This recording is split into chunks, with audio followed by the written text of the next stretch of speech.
Welcome to the Learning Pines YouTube. We hope this video helps. You start by securing the car and disconnecting the battery.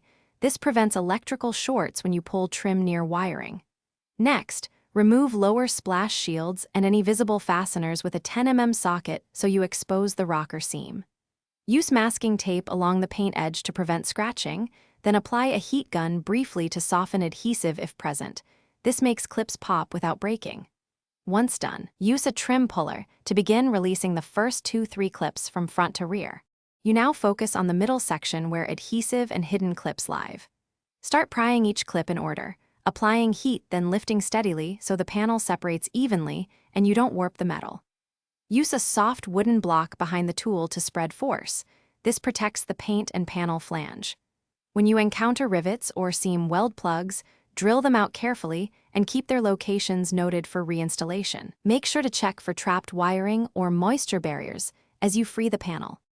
You finish by removing the final clips and lifting the rocker panel straight out to avoid bending it.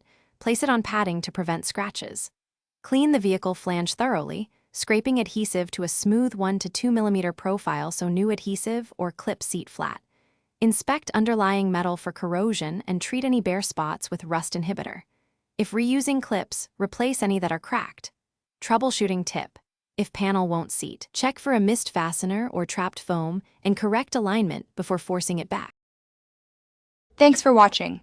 Consider subscribing if we helped you.